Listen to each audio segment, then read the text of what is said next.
Hello everyone, welcome to my Season 15 Ahri guide. In this video, I'm going to go over all the things you need in order to pick up and start playing Ahri, so make sure to check out the timestamps. There'll be a whole bunch of different sections. Also, make sure to check out the description because I'll have the matchup spreadsheet linked in there.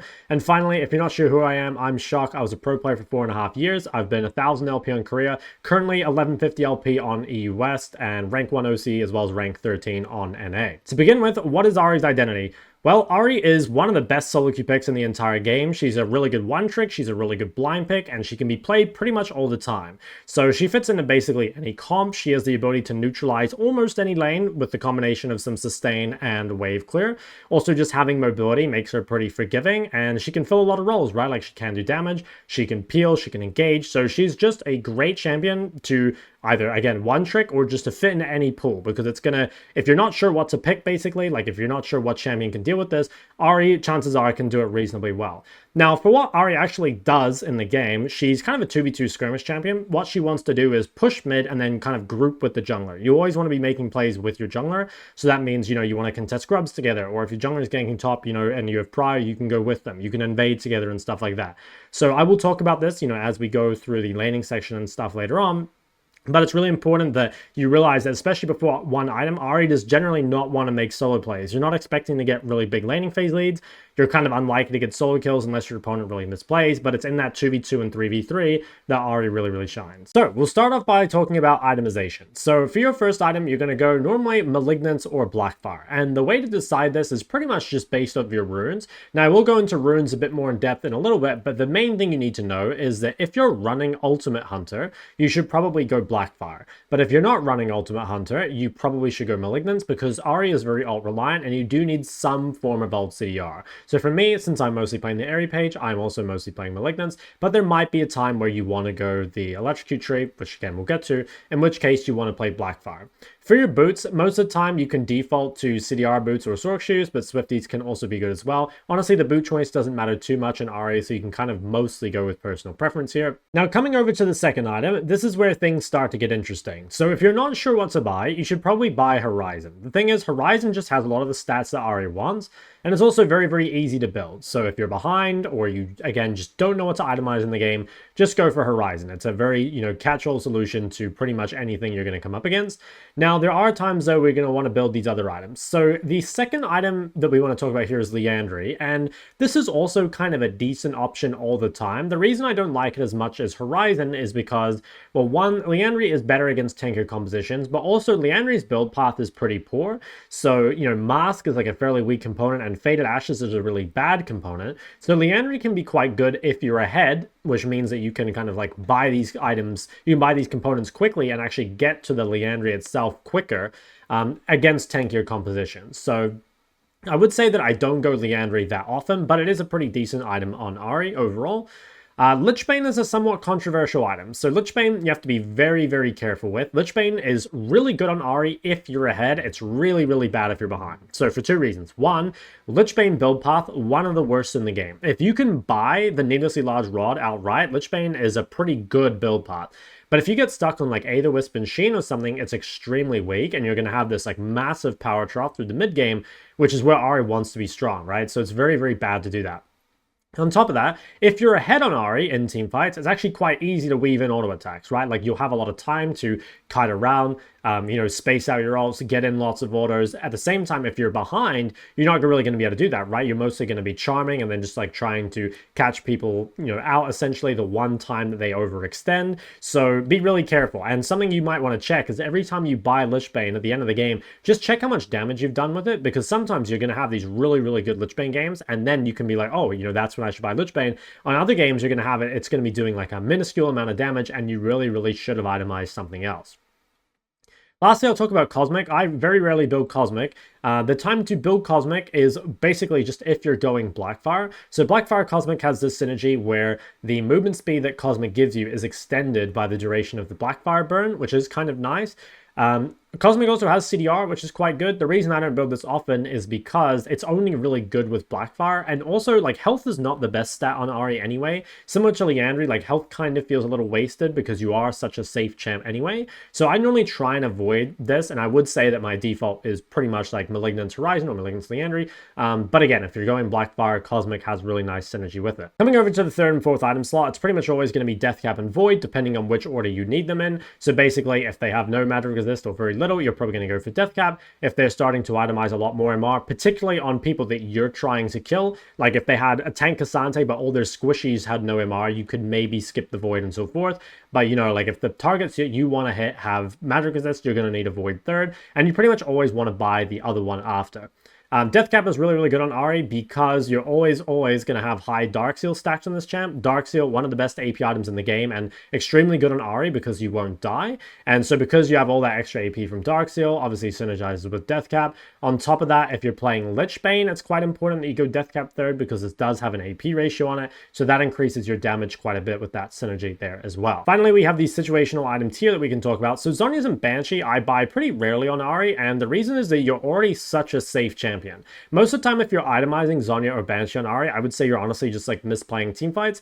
But the times to buy them are, one, Zhonya's is really good if they have a lot of unavoidable damage. So it's really good against stuff like Zed plus Karthus, right? Like both Zedol and Karthus are, you know, pretty much undodgeable. You're going to need to Zhonya that damage. Alternatively, it can be kind of good versus Vi if you're really worried. And I'm sure there are other like random champs here and there that do have unavoidable damage that you essentially just can't outposition. Now, Zhonya for the armor is not as good as you'd think. Basically, the short form of this is that the armor pen options, things like Cleaver, are much better than the magic resist pen options, so you generally don't buy Zhonya for armor. Also, your base armor will get high as the game goes on, so I wouldn't worry about buying this just for armor. Mainly just buy Zhonya for the active.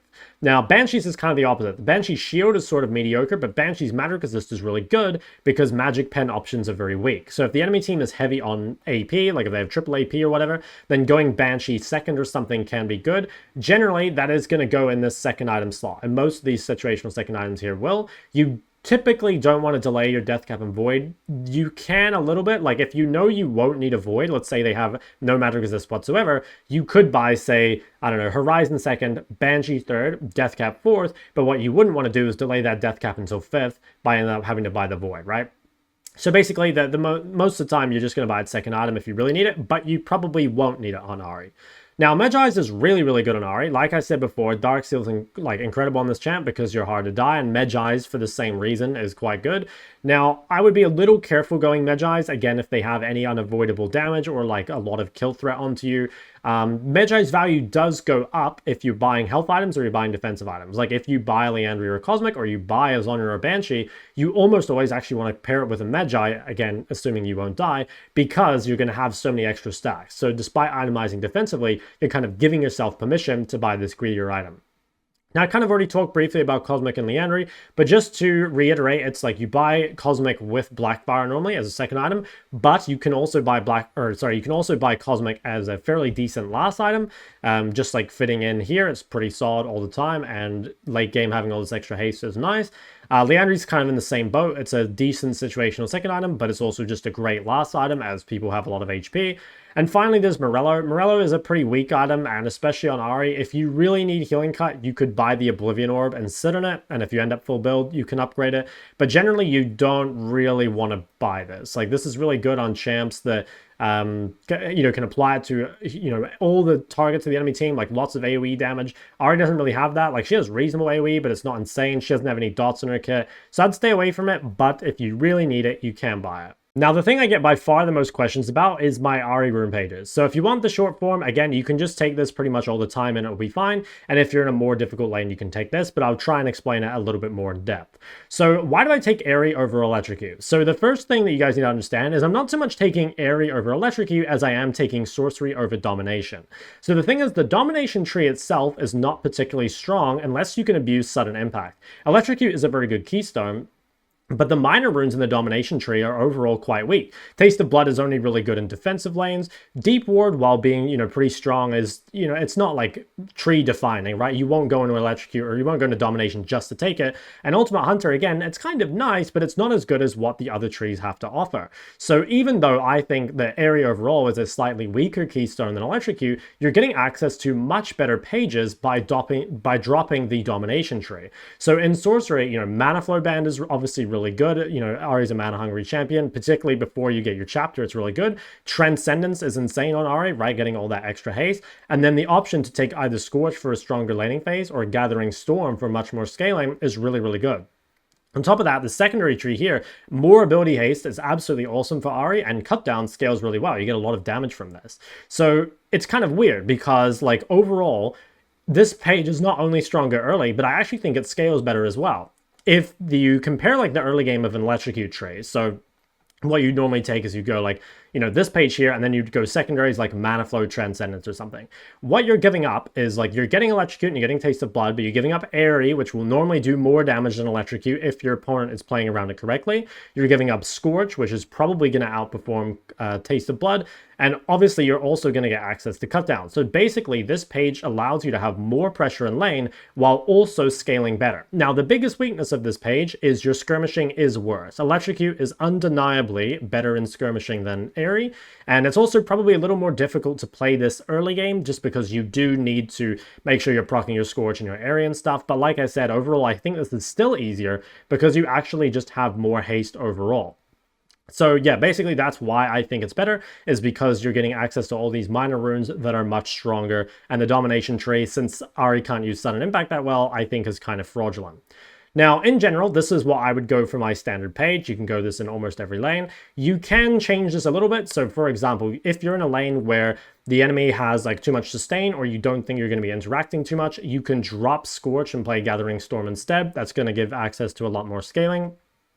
If you find like you have a lot of mana issues, you can also swap Cut Down to POM if you want. I think Cut Down's better, but you can do that if you think it's going to help. You can also change this to Resolve Secondary. So if you still want to pressure the lane quite aggressively, but you also want some sort of sustain, so let's say you're playing against something like Fizz, some sort of assassin where you need Resolve, you can keep this Ahri primary tree and just go these secondary. You can go Bloom Plating plus Overgrowth, which will allow you to survive. If you're confused what runes and stuff to run, again, check out my Mobifier guide and go to the matchup spreadsheet and just look at the matchup itself. And if there's any specific runes you need to take, it'll be mentioned there. Then I have this Electrocute page here. So like I said, I don't really run Electrocute very often, but when I do, it's into these more difficult lanes. And these, basically, you can run this in a matchup where you just think you cannot survive. Like, you just want access to as much sustain as possible. So what you'll take is Electrocute, Taste of Blood, and you're also going to go for either Bone Plating if you're against the melee, or Second Wind if you're against a range, just to give you the maximum sustain possible. Now, like I said, I do not run this very often. I normally just prefer to go this with Resolve, but you can run this. Finally, if you do want to run just Electrocute, so like this page here with Mana Flow and Transcendence, I'm not going to stop you. There's plenty of people that still do that, but I do think it's both worse in early game and scales worse overall. The big bonus it gets, again, is that it is better in skirmishing. Lastly, I'm going to give you guys a brief overview of Ahri's matchups, kind of what you want to play into and what you want to avoid. So Ahri is really, really good against anything that is not super strong in lane. So something like Malzahar is really easy. It's going to allow you to hit that skirmishing phase pretty much for free. Ahri is also really good against anything immobile, especially things that kind of need to dash into you as well. So Jace already is quite good for Ahri because he's really gankable, and with your jungler, you should be able to punish him. But a champ like Jace also needs to queue forward to really get good trades on you. So as long as you hold your charm defensively and kind of, wait for him to commit, you can just, force the trade basically, or he will force the trade onto you. You will trade back by hitting the charm, and you can just kite away. It'll also be difficult for him to actually pressure, because if he just holds his cooldowns the whole time and doesn't go onto you with Q melee form, you're just going to, again, get to that skirmishing phase for free. And finally, Ahri is pretty good against anything that is sort of reliant on gank setup. Now, there are some exceptions to this, like the Sanders point and click gank setup is quite good. But against things like Aurora that are kind of meant to lock down champions and, kind of do what Ahri also wants to do, Ahri is quite a good response into these, because Ahri is very difficult to gank, and also Ahri's movement speed is quite good. Using her W, you can easily dodge things like Aurora's combo that's fairly slow. So you can definitely pick it into things like that as well. Now, for what Ahri is bad versus a few things. So, number one is heavy sustain melees, things like Yasuo and Aurelia that have simultaneously a lot of sustain, so you can't really poke them out, while also having so much mobility that it's really hard to hit skill shots on them. You definitely want to avoid these. Now, I won't say it's impossible. In team fights, you're not bad against these champs, and they can be ganked, so they're not impossible, but it is difficult, and I wouldn't pick into them if you can avoid it. Ahri is also pretty bad against the really, really powerful laning mages. So examples being Syndra, Orianna, and Victor. Now you can pick into these if you have a ganking jungler or a ganking support, but you probably don't want to play these fully in isolation. So something like, Ahri, Vi, and Leona, or Ahri, Jarvan, Rel is actually really good into these sort of champions. But just pure isolation, like Ahri versus Syndra, Ahri versus Victor, etc., the matchups are not winning. You can neutralize them with the right page. Again, check out the matchup spreadsheet, but they're meant to be difficult.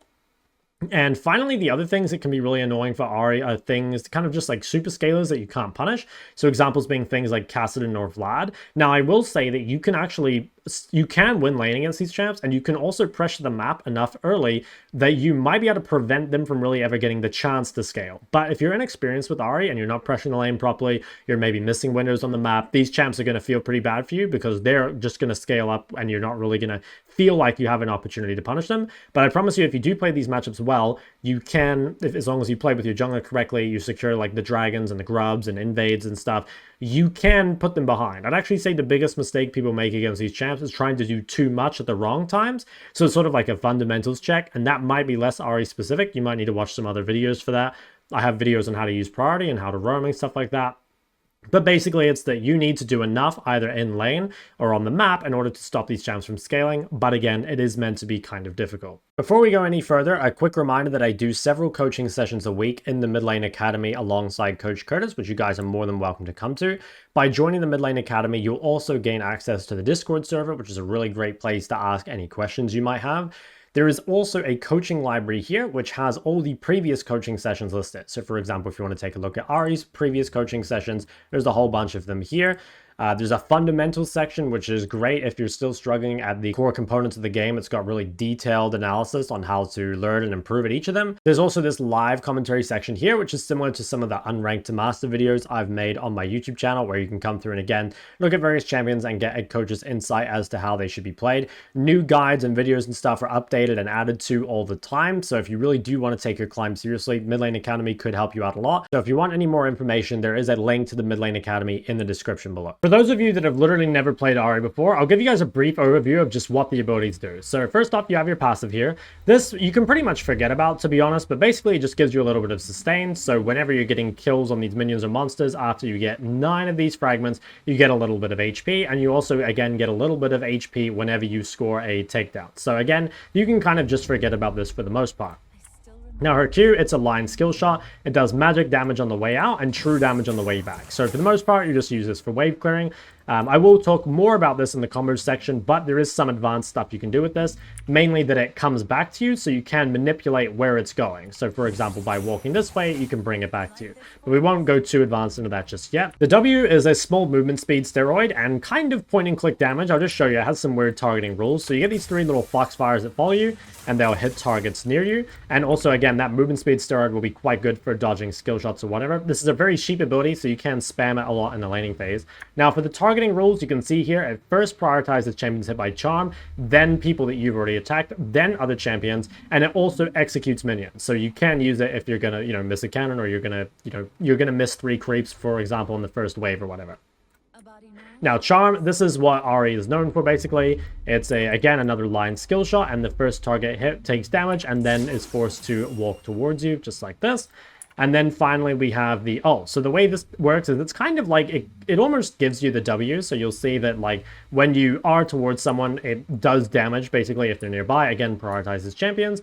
And you can recast it a few times. You can also use this to go over walls. You can see here, prioritizing champions does that little bit of damage. Now, you can get extra charges on this, which is basically if you get a takedown. So if you, see here, you score a takedown against an enemy champion within 3 seconds of damaging them, you get a refund on your ulti, and you can use it for an additional charge, basically, and it also extends the duration. That's why some people really like running Leandries, because 3-second window basically of damaging people is extended by having the Liandry burn. So yeah, not actually too much to know about there. Again, we'll go into more advanced combos in a bit. As for which abilities to max, you're going to want to start W in almost every single lane. W start is really, really useful because it allows you to trade very heavily, proccing Ahri, proccing electrocute, dodging skill shots and stuff. It's just overall much better than Q start, I would say. And yeah, again, literally every matchup I can think of.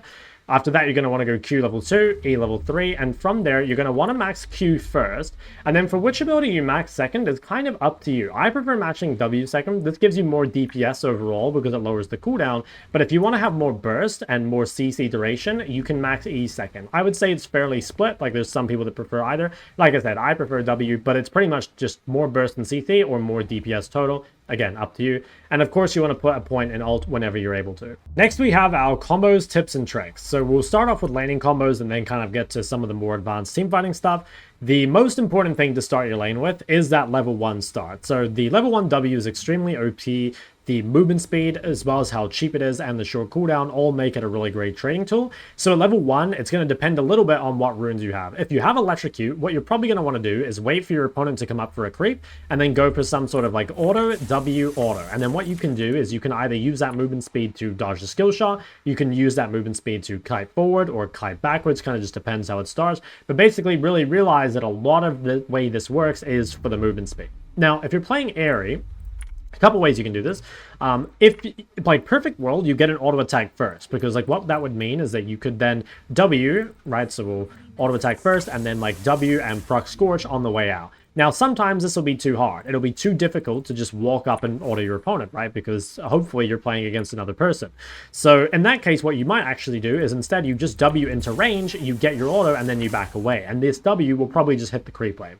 Now, ultimately, that's fine, because getting more push is actually helpful anyway. Like, we do want that. So just realize that that's going to be a little dependent. You'll kind of have to experiment in different matchups and what feels best. But abusing your level 1 is very important, because even in a lot of losing matchups, Ahri does have a better level 1. And if you can win level 1, you can often get level 2 first and level 3 first, and suddenly you can actually win a losing matchup just through that. Now, at level 2, you're going to get your Q. So the way you want to use this in lane is, obviously, if they come up for a creep and it's dying, it's going to be last hit, you can look for a max range Q on them like this.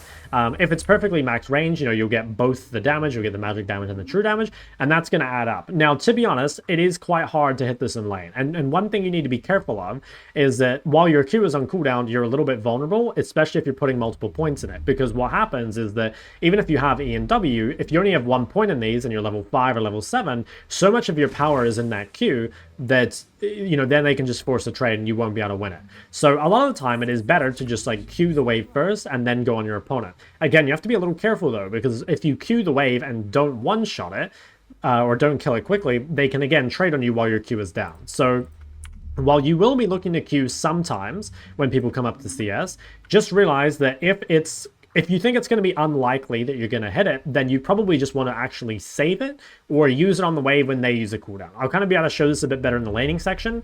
But actually, I guess the most important thing is realizing that your W early is your main trading tool, and then your Q will kind of be your wave clear tool later, which will allow you to actually get more control. Now, I guess if you do manage to hit a random charm in lane, you can basically just follow up with all your damage immediately. So you can do just, you know, classic E, QW, and just like run away with your MS. It is quite hard to hit charms in lane, but if someone is standing outside the creep wave and you do manage to hit it, obviously that is really, really valuable. Probably the most important thing on Ahri is finding a way to guarantee your charm. And that can be either in a gank or a skirmish or a team fight or whatever. And there's a few ways to do this. The first and most common way is to use the RE combos. So you can R towards someone and immediately after. Ideally, you actually want to get closer. You want to get into melee range if possible. Now, sometimes, again, you won't be able to do this because you could immediately die. But if you can do something like this, it makes charm very, very difficult to miss. And since so much of Ahri's strength is in the charm, finding this way to guarantee it is super, super important. Now, there's a couple other ways you can do this, and one is with E flash. So I'm sure, as many of you know, you can press E and then immediately flash on Ahri. This extends the range of it, so as you can see right here, if I were to throw a charm, it wouldn't reach. However, if I E flash, it does reach. You also can, again, use this to immediately get in melee range. So if you think that your opponent's going to dodge it, or you think they're going to flash as well, even if you're in range here, you might want to E flash just to make it quicker. This also does work as a combination. So for example, you could R E flash or something like that. There's also a couple little tricks that you can do with movement to kind of make people juke into your skill shots. And this works actually not just with Ahri Charm, but any champion that has like a really important ability to dodge, so something like LeBlanc Chain or Zoe Bubble. So what will often happen is if you dash straight into someone, but not quite in melee range, so let's say this is our last dash, we can't quite get into them. If you dash here, what are they going to do? They're going to immediately move down, or they're going to move side to side, basically, this way or this way. So what you can do is if you immediately use one of your abilities, so for example, if you use an auto or you use a W, what will often happen is that they're going to juke and then they're going to juke back. So if you are first, and then, let's say, use an auto and then charm, a lot of the time they will juke back into it. And you'll be surprised how often this will work. So they might do this and then quickly walk back, and suddenly, just by throwing your ability in a straight line, you're actually going to hit it. You can also sometimes manipulate people's movement with your own. So what I mean by that is, if we dash at them straight on, it's kind of 50-50 whether they juke down or they juke up. But if you come at them from an angle, for example, if we come at them from this side, it's much more likely they're going to try juke away rather than juking up. So if we were to dash into this guy here, we'd probably want to charm somewhere like this, somewhere where we'd still hit him if he didn't move, but if he decided to run this way, we'd still hit him. And it's kind of the exact same if you're coming at him from the other angle. Like, for example, if we were coming from over here, rather than throwing, above him, we probably are expecting him to juke this way instead, so we'd charm somewhere like here, and that would make sure to hit him in any case. Now, as I said before, guaranteeing your Q damage is pretty important as well. So there's a few ways to do this. Obviously, the easiest is if you hit charm, you should immediately Q after, because it's going to allow you to get all your damage off.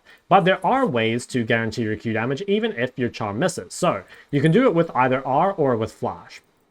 I guess you can also just do it by movement. So for example, if we Q this guy and he starts moving, we might need to run parallel to him or whatever in order to make sure our Q2 hits.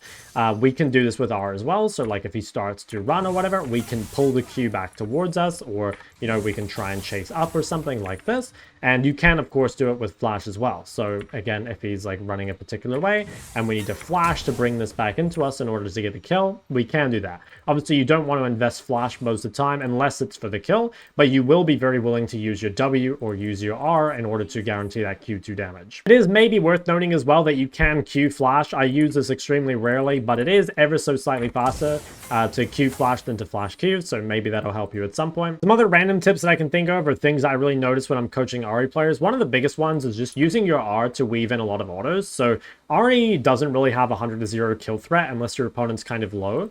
But what you can do is, you can chase someone down pretty significantly, like weaving in Rs and autos, and you can potentially even get a second rotation of spells off if you do it slow enough. Obviously, this is kind of dependent on having a lot of room to run someone down. So like if they're overextended in the lane, or you're chasing someone in a team fight, or you're like chasing them in the side lane or whatever. But don't feel like you have to just like use all your Rs immediately. And also kind of realize that your R is mainly a repositioning tool rather than a damage tool. Obviously, it does do a little bit of damage, but using it to, again, guarantee your other abilities like the E or the Q2 or dodge skill shots or keep pace with people is almost always going to be better than just immediately dumping it for damage. A more advanced tip is that if you're trying to charm someone behind minions or even charming someone behind someone else in a team fight, you can E flash sideways. So as long as you put your E basically where you want it to go, it'll still come from your character. So obviously if we're in this situation, there's no way to E without it being blocked. But if we just E and then flash upwards, we can actually charm this guy. So again, you're going to be having to go for a montage, and most of the time it's actually still going to be better to use R in this situation. But, maybe if you want to make it really quick, or you think your R is on cooldown or whatever, maybe that's something that you could look for. It could also be useful in lane, I guess, for securing a kill. It's, I guess, nice to like just have this as an option in your back pocket, but I will say that I don't use it a whole lot. Finally, a couple other random tips that I'll throw in is you can definitely use W to CS and dodge a skill shot, especially in a bad matchup. So for example, like if you're expecting that when you come up for one of these creeps that Syndra or Ori or whatever is going to hit you, what you might want to do is kind of fake that you're going to go for order and then just like literally WMS past it. Just like last hit it with your W, use the movement speed in order to dodge the skill shot. That's pretty crucial for surviving some of these bad matchups. And then the very last thing would be, if your Q does not one-shot the backline, as in like you don't have enough AP or whatever, it's normally better to prep the back wave first. So rather than having to compete with your creeps for all these last hits, because it's going to be kind of difficult, right? Like you're having the last hit against like a giant creep wave. What'll instead be better is actually just to prep the wave. So what you would do instead is, if you have the opportunity to, you'd say auto each of this backline once or whatever, and then you would queue it. And what that would mean is that you don't have to contest your creeps for that wave. And that can be pretty important at these like little wave curve breakpoints to make sure that you don't just lose half the CS on every wave, because Ahri's wave clear is good enough that you should be able to get almost all the CS every single wave, as long as you do a little bit in order to prep it. For laning, I'm going to go over 3 different examples, and we'll start with a game that I played around 3 or 4 weeks ago against Galio. So basically, if you're in an easy matchup like Galio or TF or Malzahar, anything like this, you're going to be able to have a lot of control over the wave. And what that's going to look like is you're going to, get orders on the wave first. You're going to try and harass your opponent whenever they come up to CS with your W or whatever. I did take Gathering Storm in this matchup because Galio does start D-Shield a lot of the time. But again, you could have played whatever you want here and it would have been fine. So you can see that we're just getting control, making sure that we're the one that's going to hit level 2 first, and really trying to punish our opponent every time they come up to CS. Obviously this is easier because they're a melee, but you can do the same thing again against those really weak laners like the Malzes or whatever. If you can ever get a really high value Q like this, right, like a Q that both harasses your opponent and hits the entire wave, that's basically the gold standard, because yeah, you're going to get all that push and that damage. And again, typically these weaker laners don't really have the opportunity to punish you. So you will just look to keep pushing in. You can, if you want, when the creep wave lines up like this, if you really want to force the prior, you can just queue the wave and again get like hits on it. The more autos and stuff you can get on the wave before your opponent can touch it, the more time you're going to have to do whatever it is you want to do. So like if you a lot of the time if you have prior, let's say you had nothing to do with it, like maybe I already had a ward down, what I could do here is just walk up and start autoing this next wave already. But yeah, there's not a whole lot to these matchups. You're, for the most part, going to be in full control. Like, you should be able to win trades. You should be able to keep prior. Certain champs, again, like Galio might have these little windows where they can trade on you. But for the most part, as long as you hold charm, you should be fine. And that's one thing that's quite important, is there are a lot of champs that, when your charm is down, will look to play very, very aggressively on you. So you do have to be quite careful. But yeah, for the most part, you're going to win these matchups. Now, like I said, actually, I can't even remember if I mentioned it in the itemization section, but don't greed for chapter too much. If you can get chapter first base, it's great. But again, don't like lose the game for it, It's really not that important to get chapter first base. It is quite important to get a chapter component first base. So you see here how I went for Amtone Darkseal. That's because if you go for, let's say, Darkseal boots, the problem is it's going to be really rare, or pretty difficult, I guess, to get to chapter second base, because it'll just be too much gold. And like getting 1200 gold second base, yeah, it's just too hard. And so like not having that chapter for the entire early game as Ahri is a really big deal. So I make sure to always go like Darkseal plus a chapter component. And if I didn't have gold for both, I would just buy one. So I would have just bought Amtone or just Sapphire or whatever. Now from this point, you see I go and set up my vision. That's so I can continue to play aggressively. This example here was on stream, so I don't know, I have the map cover off, but normally you would want to, or I have the map cover on, normally you would want to place this vision on the side of your jungler or where you think they're going to play to. So I think in this situation, my jungler is like playing for dragon or whatever, so I'm just like warding around them. That way you can hug and like play to your jungler and everything.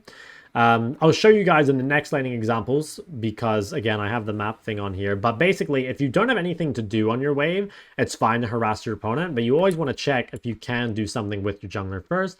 And again, if you can't do anything, just keep spam pushing in. In this case, my Vi starts to swap to topside because she wants to play for grubs now that she's just killed dragon, which means that I'm going to move my vision to topside and I will again start spam pushing and trying to play for whatever Vi wants to do, basically. So I'll come and like, hold the vision on this side, try and play for this sort of fight. This is generally what Ahri is quite good at, is taking this sort of skirmish. I can't remember if we win this or not because Aurora is much stronger than Jace in this sort of instance, and also, yeah, I missed my charm. But generally, this is like kind of a... You would expect this to be a good situation for Ahri for the most part. Unless you're against some other champ that is also extremely good at skirmishing, like a Galio. You're going to win those as long as you like get the mid push and get there first. So this will, this will be it for our easy example. Now we'll go on to some of the more difficult lanes. So this will be an example of a melee matchup. Now, melee matchups, definitely the difficulty can depend a lot on which champ. Sylas is okay, it's not super difficult. Things like Aurelia, Yasuo are really hard. Again, you can go to the matchup spreadsheet and check what specific runes to run. If you do want to make these matchups easier, you can take Resolve Secondary, but the melee matchups generally revolve around a few things. One, you tend to outscale them unless they find some sort of really big lead. Like if they do snowball, like yes, Silas's snowballing is insane, but if you're both 0-0, it should be a better spot for you. Also, most melees are weak until level 3. Now, definitely not all of them, right? Like, there's stuff like Akali or Aurelia or Yasuo that spike really hard at level 1. But typically, you can punish melees in the first few levels. And you want to be trying to build up some sort of lead and then kind of like do as much damage before they get to level 3. And then once they do hit level 3, let the wave come back to you. So basically here, I'm trying to get control. I'm pushing the wave in, you know, trying to harass. I make sure to come hit him under turret here when my wave goes under. Basically just doing everything we can to get a lead before these guys get strong. So we've pretty much done our job here. Like we've got reasonable damage. Could probably have gotten maybe one more auto. And then at this point, when they're getting close to spiking, so the level 3 basically coming in, from this point, you probably want to just let the wave come to you, right? So like here, I actually get 3 camp from blue, which is really unlikely, but it can happen. And that's another reason is like the gank setup from these champs can be quite scary. So from now, you just want to keep the wave like frozen on your side of the lane. Basically, the longer you can keep it here, the better. They won't have the distance or the space to run you down. It also makes them gankable to your jungler, and most of these melee champs are quite gankable. And of course, Ahri's gank setup is quite good. If the wave ends up off the tower like this, it's not the end of the world. Just make sure that the next wave you either, you know, slow push and make a really big wave, or don't push at all and just like let them push in. So that's kind of what happened here. Like basically I was just being like, okay, like Silas has spent his gold, he's stronger than me, he's got items now, I'm just going to let this come to me. And as long as you don't die, you should be in a good position. It's okay to lose a little bit of CS in the 1v1, but if you die and give them the snowball, that's when things get really hard. And then at level 6, again, depending on the champ, you can trade ults with them, right? Like if you get Fizz ulted, you can ult. If you get Zed ulted, you can ult, etc. That does make you weaker in skirmishes, but remember that they're the ones that need to snowball. So normally that's kind of fine for you. So yeah, that's basically how you're going to play these difficult melee matchups. Lastly, we have the difficult range matchups. So this is things like, again, your Victors, your Ahri, Syndra, stuff like that. In these matchups, they're really, really hard 1v1. You're basically waiting for a gank and trying to do as best you can to neutralize the 1v1. You can take Resolve in these matchups and just take Second Wind, or you can take that Electrocute page for Taste of Blood as well, if you really want as much sustain as possible. Personally, I like to go this just because I'm greedy, and I think these pages are pretty good overall. I would probably swap to Gathering Storm here. I took Scorch in this game, but in hindsight, I think it would have been better to take Gathering Storm because I really just couldn't influence the lane at all. So in these matchups, definitely do not push. If your opponent's trolling at level 1, maybe, but for the most part, like, you're going to lose these level 1 trades. Against Syndra, you know, against, like, skill shots, you can kind of trade, but the problem is, like, Victor here has no skill shots. But, yeah, I mean, I don't know. If you're against Victor or sorry, if you're against Syndra or Ahri, maybe you can use your W to, like, dodge some ability or whatever. But against Victor, it's just too hard. So pretty much we have no real strategy other than just try and stay healthy, avoid damage when we can, keep the wave on our side. But it is really difficult. You know, like these matchups in the 1v1 are pretty much impossible. And what you're saying basically is that your support jungle is going to help you out. And if you can get some sort of gank or, you know, lead off the skirmishes, at that point we can be impactful. One mistake I see a lot of Ahri players is like spamming Qs out on the wave. The problem here is like if you spam Q on the wave and end up pushing to him, he'll just freeze outside his turret and then you won't be able to farm at all because he's stronger than you 1v1 and you can't break it. So it's fine to use some Q for harass because, you know, you don't want to be keeping your mana the whole time, but definitely don't use too many Qs on the wave. I'd also really recommend not doing this. This was definitely a mistake. The thing is, like, any damage you do to Victor doesn't really matter because it's really unlikely that your jungler is going to be able to gank for you pre-6 because you're just going to be too weak. Like, you know, if you're down health and you don't have ult, it's like, how are we going to set up a gank? So, like, any kind of trade you do like this, where you do even any damage to them, it's generally not worth it. You should actually just try and stay as healthy as possible and, like, play for level 6. Now, recalling early, I did say in the previous, or a couple of VODs ago, that you want to go chapter component first base. That's definitely ideal. One way you can neutralize these really hard matchups, though, is by rushing tier 2 boots. That can be swiftness boots, even CDR, or you can even go the recall boots, which can be quite nice for spamming out. So don't be afraid to just like reset early and buy boots. And again, that can help quite a lot with hitting skill shots. At this point, I have some sustain, I have some MS, so I'm kind of stable. You know, like I'm down 2 CS, which even though Victor outscales, like you're kind of losing from that sense, but also like you have this big win con of you are much stronger than Victor throughout like the early mid game, right? Like on all these like dragons and grubs and shit, like you should be stronger than him. So he would probably want a bigger lead here, but realize that like at the same time, by being even, you are still getting outscaled. And then that's just like the reality of the matchup, right? Now, if we just skim through, I get chunked out again. Victor's just doing like ridiculous damage with 3 points in E. You kind of see here, I think he's yeah, he's just hitting me for like 200 damage pretty much unavoidably. So we'll just get off the map. Now, at this point, your jungler actually can come mid as long as you're not like too far behind. You should be able to look for something. This part, though, if you don't get a gank, can be pretty difficult. Like, you're not quite at the point where you can just like neutralize the wave. You don't have enough wave clear, and you are a little vulnerable. But like, you can get first move to some of these skirmishes. Hopefully, you can make the difference. Your TP will come up, your second TP, so you can get back. And I would say if you're like relatively even at this point, you're pretty happy, you know?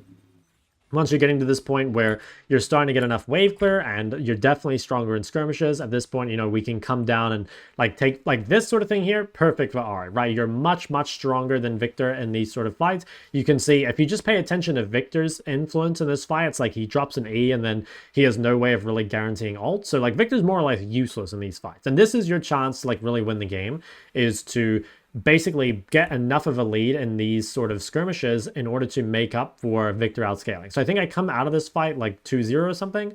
And then I'm in actually playable position. I'm going to be able to one-shot the wave. I'll be at my items. If you manage to get like Victor's flash in one of these situations, it's really good as well.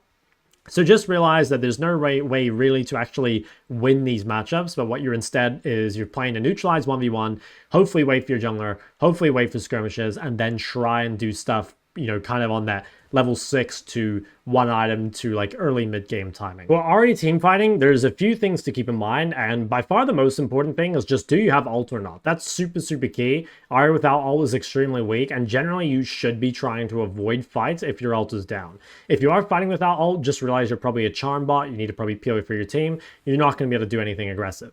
Now, the second thing for Ahri fights is target priority. You want to be kind of thinking about like, who do you want to hit, who do you want to charm, and kind of what your role is as well, because sometimes if you have a Fed 80 carry, then all you need to do is just peel for them. You can just charm people off them, charm the bruisers, charm the assassins.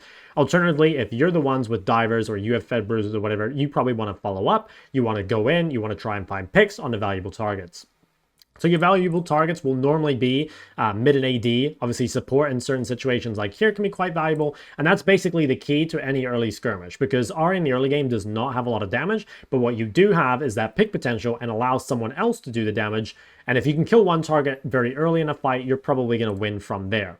Now, as you get later in the game, I mean, you kind of have options. If you can find a flank, especially when you get a bit stronger, it's really good. So like in this situation, I was able to TP, and they have this like very, very fed Corki, and they also have like a reasonably strong Syndra. So I was thinking, okay, like if I can get in here, if I can get some kills, it's really good. I'm able to immediately snipe the Corki, and I almost killed the Xin Zhao if I charmed a little bit better. So that's already pretty good. Now, from this point, you could try and dash to, like, chase these guys, but I only had one dash left, and also, I don't really have any follow-up left, right? Like, my Nocturne doesn't have ult, so at this point, I was kind of relegated to just dealing with the Sion. But ideally, you would chase there if you had a little more follow-up. If I look at some of the other fights, let's see, I can't even remember. Let's take a look at this fight here. I think this one is where they actually engage first. So, oh, yeah, here was pretty important. So if you notice, and this is something worth thinking about even if you don't play Ahri, if your opponent's waste key cooldown, so for example there we saw Syndra use her stun, that's a good time to look to play aggressively. So now we know Syndra has no stun, we can easily find access to the backline, so we managed to kill the Corki very early, or sorry, kill the Nami. We also managed to get Syndra's flash, which was nice. Unfortunately, we still lost this fight because the rest of my teammates misplayed, but that was a pretty good fight from us. Like, we managed to do a lot in the backline. Honestly, I think that's pretty much it. I'll have another one here. So this is an example where the enemy team actually has Ocean Soul and my team is losing like really hard. But once again, like at this point in the game, 500 AP, I've got Death Cap. I'm actually pretty strong. So again, try and play for a flank, try and reach their backline. I go in very early and I managed to snipe all 3 of their backliners, which is super, super valuable. Again, realize that this is not your job until you get fed and until you get items. Before this, you would not want to make this play on your own. You would want to instead follow up Nocturnal, or if like your AD carry is very fed, you can charm for them. So your goal, or I guess like your role as Ahri, is going to change depending on like who's fed on both teams, and also just like how strong you are. So that's always worth keeping in mind. This is what I've got for Ahri's matchup tier list. Now I have not ordered these left to right, I've just put them within their sections. And if you want info on how to play each specific matchup, if you go to the description and you go to my modifier guide and just scroll down to the threat section, you can go through and you can click on each of them and it will tell you kind of how to play against it. So just go through and take a look at that. Generally though, the champs that are super hard, like I said earlier in the video, is just the really strong laners, things that just outstat you or can like, you know, punish you really, really hard. Down at the bottom, the easy things are things that are super easy to lane against or can't really pressure the lane or, you know, for whatever reason can't trade onto you. So yeah, this is just like an overall guide. I would say a lot of matchups, if you take the right runes or you know how to play them, can become good. And also, again, depending a lot on like what your jungler does, can change things. So like, for example, like Victor or Ahri can actually be easy if you have Ahri plus Jarvan plus Rel or whatever, right? Some like really threatening combo. And then there's other ones here like, you know, Yone you can actually kill in the first few levels if you play correctly, and if you manage to get that sort of lead early, you probably can just snowball from there.